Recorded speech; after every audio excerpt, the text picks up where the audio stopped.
What's up, everybody? This is Devin White, linebacker for the Tampa Bay Buccaneers. You're listening to the LCC Network. Go Bucks.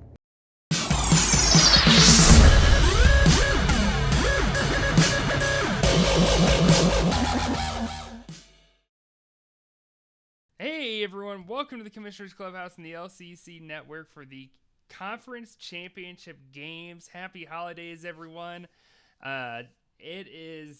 It is weird. Like, typically in years past, this would be the week where we'd have our little Critter Bowl for years and years and years, like well over a decade. And for the first year ever, we expanded the regular season to 13 weeks.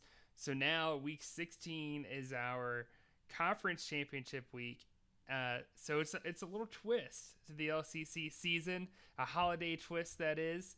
And I have got my co-commissioner Jordan on the podcast with me this evening, this late evening at 10:03 p.m. here Eastern Time. What's going on, man? What's up? How's it going, everybody? Merry Christmas, Happy Hanukkah, Happy Kwanzaa, That's whatever right. you celebrate. Whatever you celebrate, enjoy it. If you got time off work, it doesn't matter what you're celebrating. You got time off work, so just enjoy it. But we got a pretty short and sweet episode. I mean, not many matchups. We're gonna break down both conference championship matchups from Conference A and Conference B, and then we'll briefly do our pick'ems for the developmental draft invitational conference championships, which has been very interesting to monitor so far. And um, also, I guess I'll just go and briefly say, because I'll forget if I push it off. The losers between the conference championship games and the actual LCC playoffs will be competing in our inaugural Pro Bowl or Fantasy Pro Bowl, a one of a kind. I'll be sure to post on Twitter too the players who got nominated and everything and who made the Pro Bowl for each conference. But yeah, they'll compete in week 18. So 2 weeks from now in the first ever Pro Bowl game. So even if you lose, Jameson, Cameron, Armando, BP, you still got another week. No matter what, you still got one more week of fantasy football, and it'll be a different. I keep saying twist. I'm just gonna say it again. Different twist to what you're used to. It's gonna be more of like a daily fantasy format type thing. But enough of that. Let's get into our conference championship matchups. Let's do this.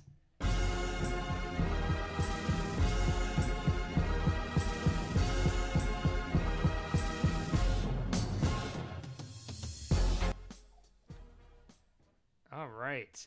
So I guess we'll start with Conference A here. The Hash Slinging Slashers. Oh my God, I gotta play it. This might be the last time I get to do it. The Hash Slinging Slasher! Let's go. That's right. Playing against Beg for G-Reg, BP. Both of these guys, I said it literally just moments before we started this podcast. Definitely excellent additions to the league. They've both been very good. They're not like super outspoken individuals by any means in our league group chat. You hear them every once in a while, but they're very good, very respectable.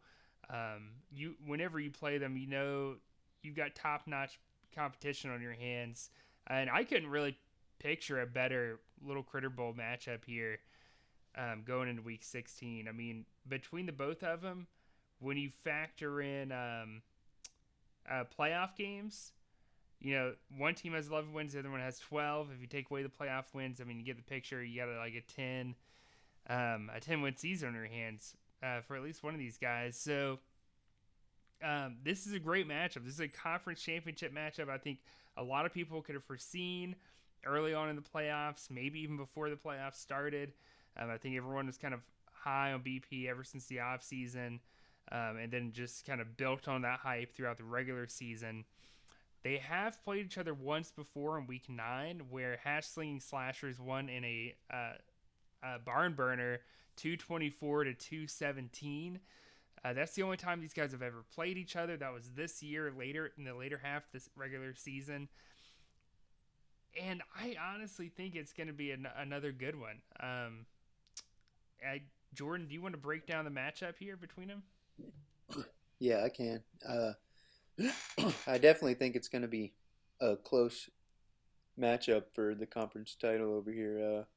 This is what you expect to see out of a conference title game, especially in comparison when we look at the other side. But yeah, let's start with the breakdown. So, great quarterback matchup, assuming Lamar Jackson plays. I think he will, just because how close he was to playing last week. And the Ravens are in the playoff hunt, so we assume you'll have Lamar Jackson for Mondo against the Bengals, which is a pretty good matchup. Uh, Going against Josh Allen against the Patriots, not a great matchup for him defensively, but Josh Allen has proven he'll get it done against pretty much anyone. So killer QB matchup. And then you move to the running back matchups. I don't think we quite know what Mondo's gonna do here right now. He's got Cordell Patterson plugged in for the Falcons going against the Lions, which defensively you would probably like that matchup. But he's got some options like Ronald Jones and Daryl Henderson on the bench. But then you flip over and BP will continue to try to ride Dalvin Cook. A fairly tough matchup against the Rams, but another home run player that doesn't quite matter who he's going to go against. Moving to wide receiver, you got Justin Jefferson going against the Rams, and Mr. Cooper Kupp on the other side. Who what did we not put him in the fantasy MVP vote? Cooper Cup. Yeah, Yeah. Oh yeah, he was was it up Kupp? there. But I don't. Yeah. I don't So know if he won or not. I can go check while you're talking yeah, I though. don't think he won, but especially after last week, you got to think his votes would have gone up in that. So great matchup there for BP, no matter who he's playing. But going to DNs, you got Matt Judon going against the Buffalo Bills. So Mondo's DN will be trying to get after the opposing quarterback, which is kind of cool. And then you got Miles Garrett on the other side going against the Packers, trying to get to Aaron Rodgers. The linebacker matchups are Fred Warner going against the Tennessee Titans. Scheme wise, you would probably like that matchup. Maybe a little more if Derrick Henry was in there to carry it 40 times. But then you got Cole Holcomb on the other side going against the Cowboys. And then rounding out the safety spots, you got Kevin Byard against the 49ers and Logan Wilson going against the Eagles, which I like that Yeah. matchup. Or not Logan Wilson, Logan Ryan, sorry, going against the Eagles. But I love that for him being a box safety and going against Jalen Hurts. And right now, Mondo doesn't have his flex plugged in, so that would be who would you think if you're looking at it, Pat? For Armando,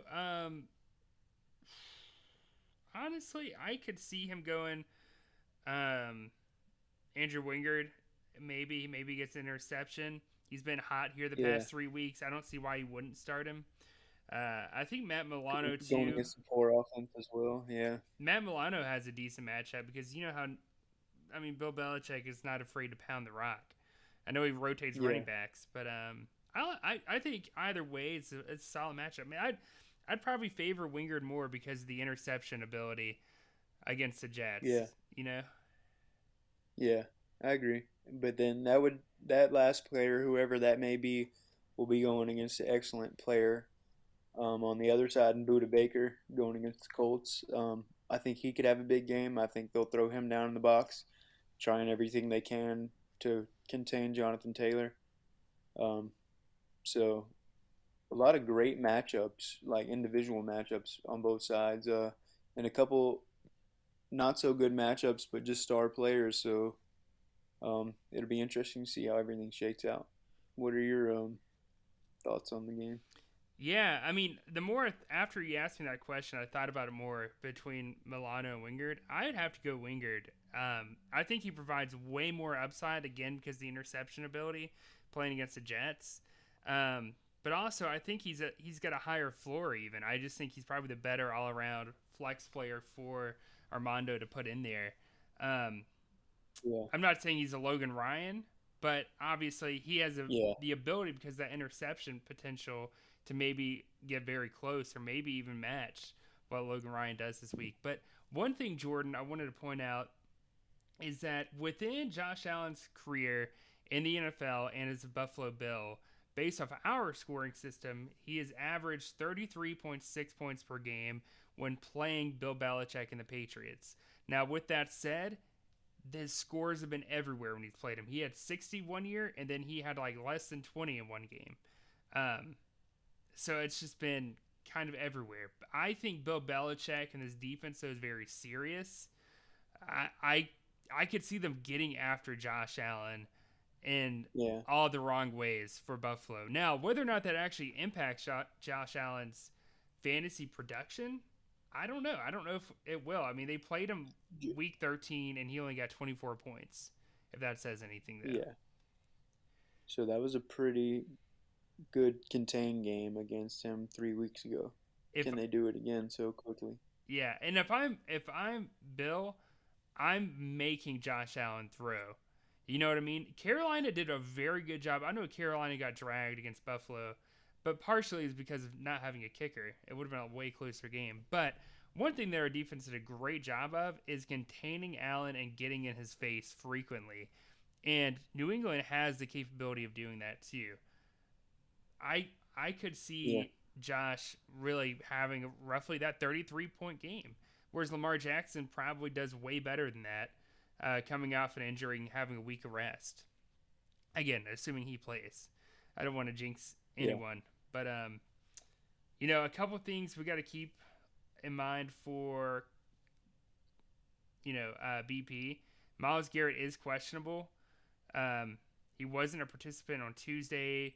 On the Wednesday practice report, he didn't practice either. So that's something to monitor. And then Cole Holcomb, I thought he was COVID. He had COVID. Maybe I'm wrong. Yeah, he was on the COVID list. Yeah, I don't know. That could change the game. I mean, both of these guys could kind of come in here a little banged up. You got to think Lamar Jackson's questionable. He didn't practice today.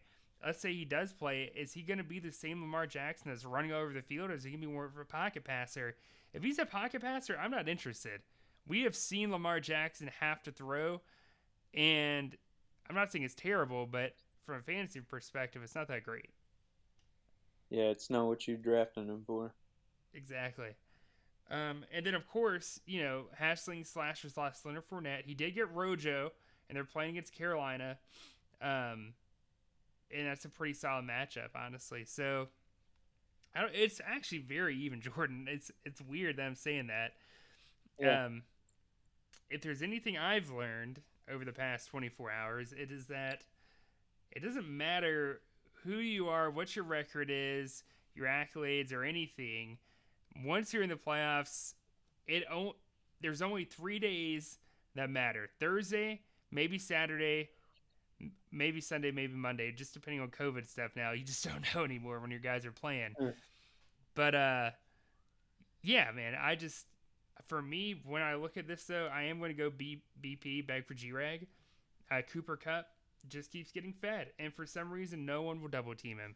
He is in single coverage all the time, and he's just balling out. So I think Cooper Kupp is a difference maker there.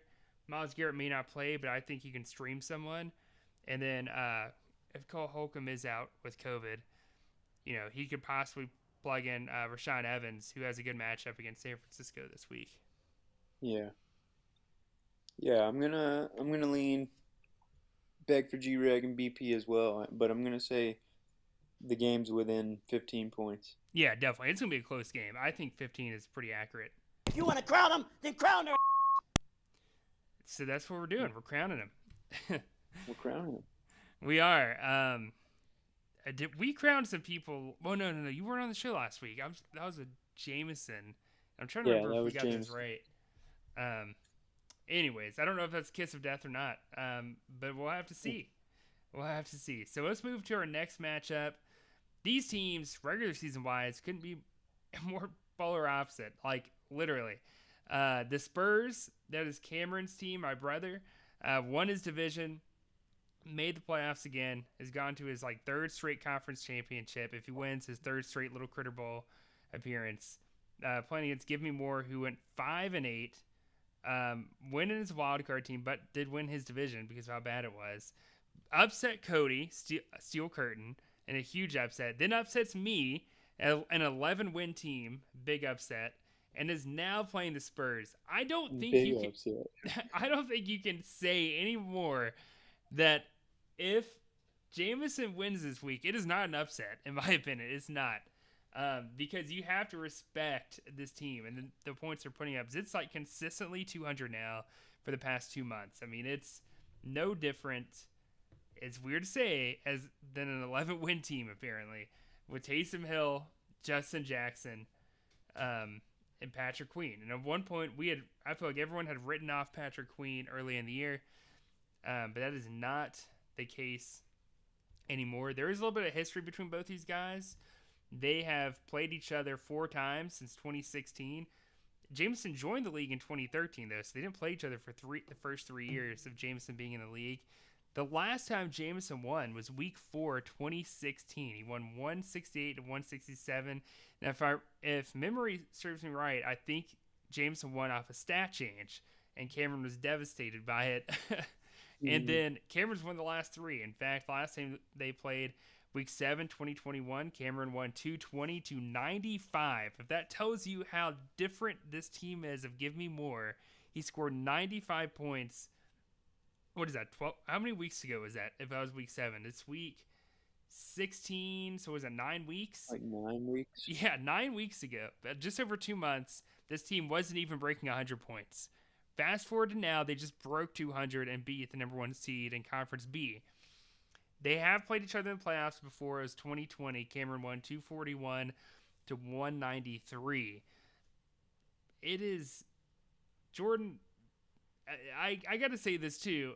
Jameson was undefeated in that matchup. The only team to ever go undefeated in the regular season and lost to Cameron, who was a wild card team.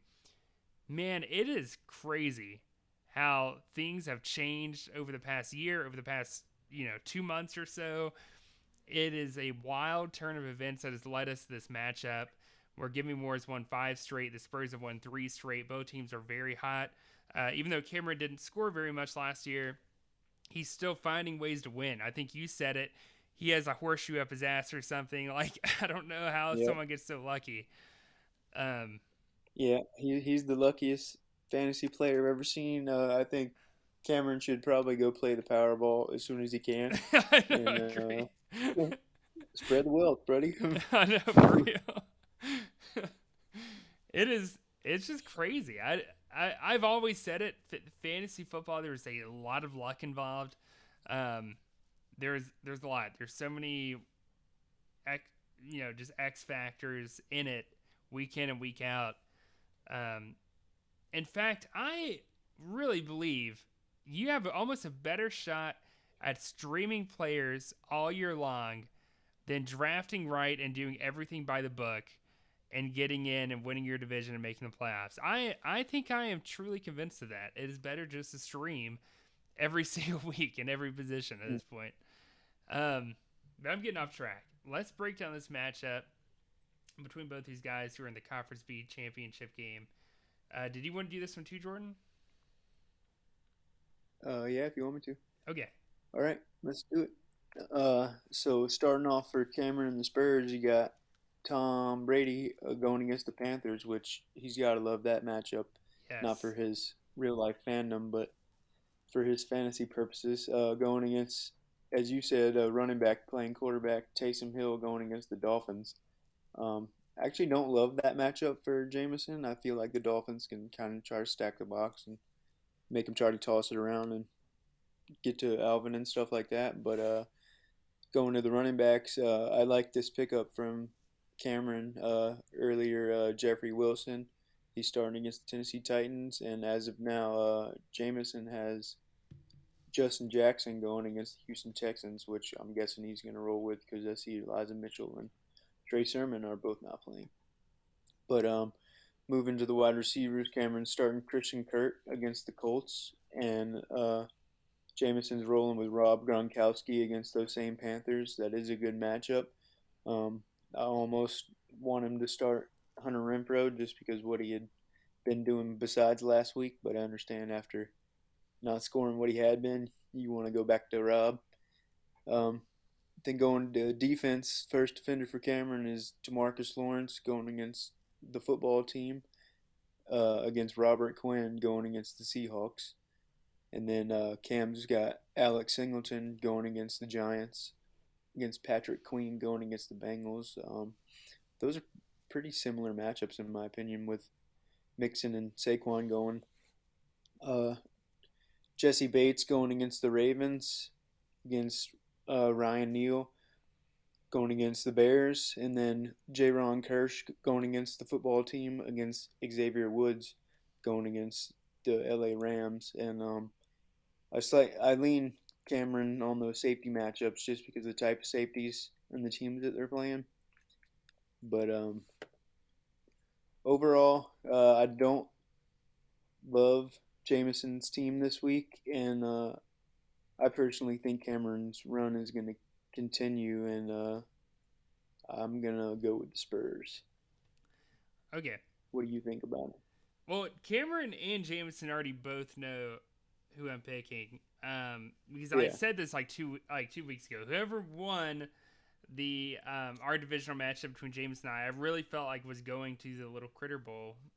For a couple reasons, like, you know, the team that we're seeing right now for Cameron, this isn't a full strength Spurs team, like, right? I mean, we don't have Derrick Henry in the lineup.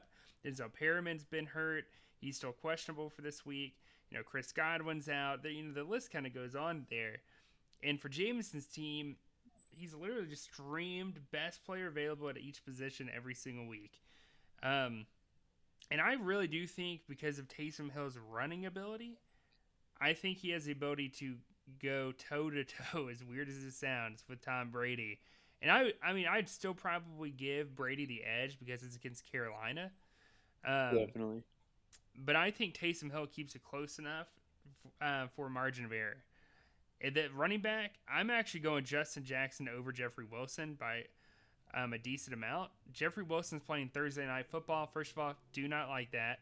Second of all, Tennessee has a great rushing defense. I think Justin Jackson's going to have a great game against Houston. I'm with you. I don't like Gronkowski against Carolina because if there's one thing Carolina has available to them on defense right now, it's Shaq Thompson and his pass coverage ability. I think they're going to have him shadow Gronk a lot, and I think Brady's just going to have other places to throw the ball, even if they don't shut down Gronk. That Gronk isn't going to give you the upside you need to win versus Hunter Renfrow. But because of, I'm just going based off the lineups now, I've got to go Christian Kirk over Gronk. I'm definitely going Robert Quinn over a banged up DeMarcus Lawrence playing against the Washington football team. I think Robert Quinn's been very good all year. He's playing against a terrible offensive line, one of the most sacked quarterbacks in NFL history with Russell Wilson. I think he's going to have a great game. Linebacker, I think you're right. I think they kind of just cancel each other out. I think Patrick Queen's going to have a good game, but I think Alex Singleton could have a good game. Although I do think Patrick Queen's floor is a little bit higher playing against the quarterback who leads the league in interceptions of Joe Burrow, and they're also running the ball a lot. I think Patrick Queen has the ability not only to get a pick, maybe even a sack, maybe even a bunch of tackles. So I think his ceiling is definitely higher than Singleton's, but his floor is about the same. Jaron Kearse playing against the Washington football team. I think that matchup's definitely good. Kearse has been great for most of the year, although he hasn't gone over 26 points since week 13. It's been a while, and the last time he played Washington he only had 22. I gotta say, I don't think it's gonna be a 30-point game. It's gonna be in the mid-20s. Whereas Ryan Neal for Seattle playing in Chicago, I really love this matchup. I think he's going to be getting a decent amount of tackles. So same with pretty much the entire defense between Jordan Brooks and Bobby Wagner. And then between Jesse Bates playing Baltimore and Xavier Woods, I think they cancel each other out. And so based off that, I've got to go Jameson. Like I said, I mean, Justin Jackson, I like him over Wilson. The only position where it's night and day difference that Cameron has an edge over for me is receiver. And honestly, that's about it, in my opinion. So I think it's going to be a very close game. We talked about the other game being a 15-point spread. I think that's very similar here, maybe even closer to the point where it could be a stat change difference. I don't think Justin Jackson is going to do quite as well because I think Eckler's going to be a little bit healthier this week. But if he Well, I does get think to he still where has COVID.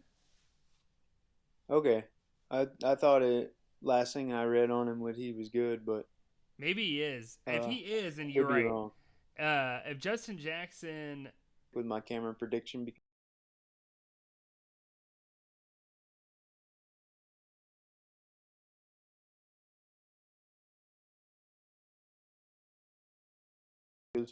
he's got that horseshoe somewhere. no, definitely. Cameron has had. They both had all the luck in the world this year.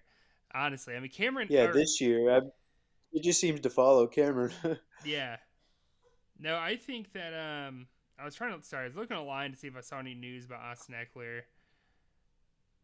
6 hours ago, Austin Eckler has been placed on the COVID-19 list. So Okay. if that was 6 hours ago, then I would imagine there's a good Yeah. chance he's not playing. Yeah, that's good news for Jameson then. Yeah. So yeah, I'm going Jameson with that matchup. I do think it's gonna be close, and I wouldn't be surprised if Cameron won. Honestly, I think it's gonna be that close. It's gonna be these guys are gonna be sweating it out to the end. So that is it. That is all of our conference championship picks for the actual playoffs. I guess very quickly we can go over our pick'ems for the developmental draft invitational. And we'll start with Conference A because we've got Burrow's body count versus First Jiu-Jitsu Jesus. Matt's team just keeps finding ways to win. For next year.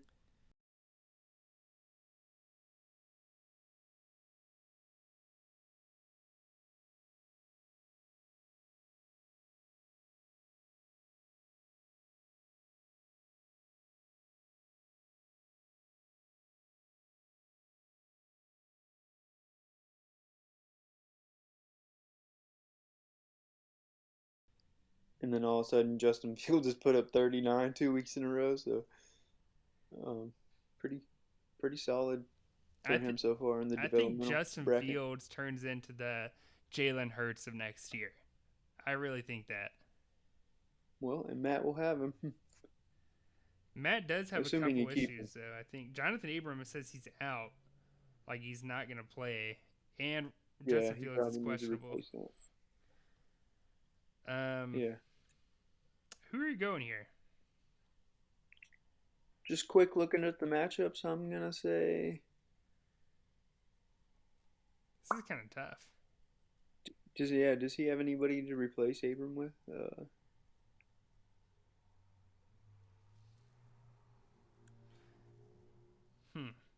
I'm actually going to go Burr's body count.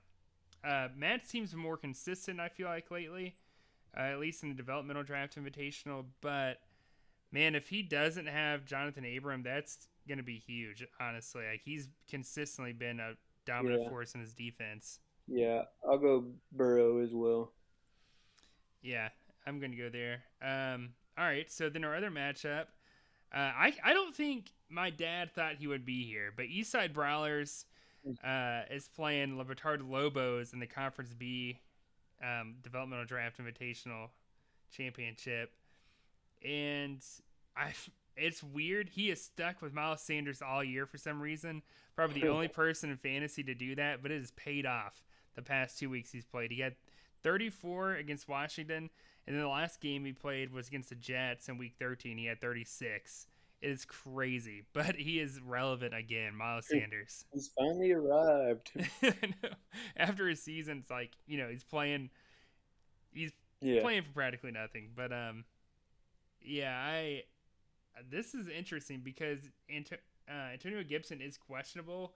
He didn't practice on Wednesday. It's a short turnaround. They just played Tuesday. Man, dude. If Antonio Gibson doesn't play for the Lobos, he's got to go with Michael Carter or pick someone off free agency. Either way, it's not pretty. Yeah, I'm gonna go with the Lobos.